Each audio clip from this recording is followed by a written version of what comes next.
Body तो सब बनाना चाहते हैं, लेकिन कोई बना नहीं पाता, क्योंकि उन्हें यही नहीं पता होता कि मैं करना क्या है। तो चलो आओ बताते हैं कि शुरुआत कहाँ से करनी है और तुम्हें करना क्या है। तुम्हें किसी जिम की जरूरत नहीं है और ना ही किसी महंगे इक्विपमेंट्स की। तुम्हें बस शुरुआत करने के लिए तुम्हारे खुद खुद की बॉडी की जरूरत है।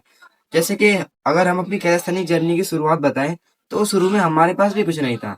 हमारे पास ना ही तो कोई डंबल थे, ना ही कोई पुलअप बार था, और हमारे पास प्लान भी नहीं था, और ये आइडिया तक नहीं था कि हम असल में कर क्या रहे हैं। अगर असल में बताऊं तो हम बस वहीं थे जहां से हर बिगिनर अपनी शुरुआत करता है। हाँ, तो जाहिर सी बात है, अगर तुम हमारी वीडियो देख रहे हो तो तुमने पहले भी बहुत सारी वीडियो देखी होगी। अगर तुम उन्हें देखकर भी और अब ये सोच रहे हो कि तुम ये नहीं कर सकते, तो भाई हम पर विश्वास करो, तुम ये कर सकते हो। तो चलो हम बताते हैं कि हमने अपनी कैलिस्थेनिक की जर्नी कैसे शुरू की थी। जब हम पहली बार फिटनेस की दुनिया में घुसे थे, तब हमें कैलिस्थेनिक्स का मतलब भी नहीं पता था, कि हमें ये भी नहीं पता था कि कैलिस्थेनिक असल में होता क्या है। उस समय हम बस थोड़ा ताकतवर, थोड़ा मजबूत और अच्छा दिखना चाहते थे। और हमारे पास इक्विपमेंट्स ना होने के कारण हम घर में ही कमरे में फर्श पर ही बस पुशअप मार लेते थे। पेड़ की टहनी पर लटक कर पुलअप कर लिया। दो चेयर लगाकर हम उन पर ट्राइसेप डिप्स कर लेते थे। बस यही कुछ एक्सरसाइजेस हम उस समय करते थे। अब आगे का तुझे बोलना। तो शुरुआत में हम बड़ी मुश्किल से 5 ही पुशअप लगा पाए थे, और उन 5 पुशअप लगाने में ही हमारे जो हाथ है उनकी हालत और हमारे शरीर की जो हालत है वो बहुत बेकार हो जाती थी, यानी कि बहुत दर्द होने लगते थे हाथ। तो उस समय हमारी बॉडी की लुक बहुत ज्यादा बेकार थी, जैसे कि तुम्हारी है। लेकिन हमने हर दिन कोशिश की, मेहनत करी, जिससे हमारी बॉडी में धीरे धीरे कुछ चेंजेस आए, और हमें रियलाइज हुआ कि हमारी बॉडी खुद एक जिम है। तुम्हें किसी महंगे इक्विपमेंट्स की जरूरत नहीं है, तुम्हें बस कंसिस्टेंसी की जरूरत है। क्योंकि कंसिस्टेंसी वो चीज है जो एक अच्छी फिजिक बनने में सबसे ज्यादा मदद करती है। तुम ये 3-4 चीजें कर सकते हो जिनसे तुम्हारी बहुत अच्छी मदद होगी।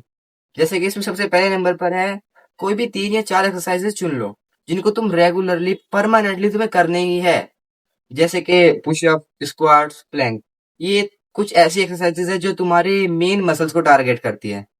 और बाकी एक और बात, तुमको रैप पर फोकस करना है। ये नहीं देखना है कि कितने रैप कर लिए, ये देखो कितनी अच्छी तरह उस रैप को तुम कर पा रहे हो। Focus on form, not on the reps. पहले इस चीज को अपनी हैबिट बनाओ, मतलब कि रेगुलर वर्कआउट करने को अपनी हैबिट बनाओ। उसके बाद ये चीज तुम्हारी स्ट्रेंथ बनेगी। पहले इसको अपनी हैबिट में जोड़ो, बाकी ये खुद अपने आप तुम्हारी स्ट्रेंथ बन जाएगी। और सबसे आखिरी बात, तुम खुद को कभी भी किसी ऐसे इंसान के साथ कंपेयर मत करना जो इस काम को तुमसे 3 साल पहले से कर रहा है। क्योंकि तुम एक बिगिनर हो, वो एक एडवांस है।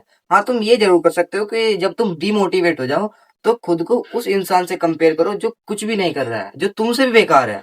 और हाँ, हर रैप तुम्हारी स्ट्रेंथ को ही नहीं बढ़ाता, बल्कि तुम्हारी मेंटेलिटी को भी बढ़ाता है, और तुम्हें एक डिसिप्लिन पर्सन बनाता है। और वही डिसिप्लिन तुम्हारा सब कुछ बदल देता है, जैसे कि तुम्हारी बॉडी, तुम्हारा कॉन्फिडेंट और तुम्हारा माइंडसेट। तो एक दिन ऐसा भी आएगा जब तुम थक चुके होगे, तुम्हें लगेगा मैं और नहीं कर सकता हूँ, तुम अंदर से पूरी तरह डिमोटिवेट हो जाओगे।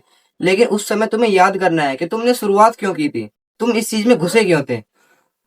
तुम सिर्फ एक अच्छी फिजिक नहीं बना रहे हो, तुम एक ऐसा माइंडसेट तैयार कर रहे हो जो किसी चीज से थकता नहीं है, किसी चीज के लिए मना नहीं करता है। तो तुम्हें हमेशा अपने दिमाग में ये रखना है कि तुमने जीरो से शुरुआत की थी, और तुम ये सब कर सकते हो, और तुम ये करोगे। तो अगर तुम भी अपनी कैलिस्थेनिक जर्नी शुरू करना चाहते हो, तो भाई सब्सक्राइब बटन दबा लो, क्योंकि तुम्हें हमसे बहुत सारी चीजें सीखने को मिल सकती है। हम वीडियो इसलिए डाल रहे हैं ताकि कोई हमसे कुछ सीख सके।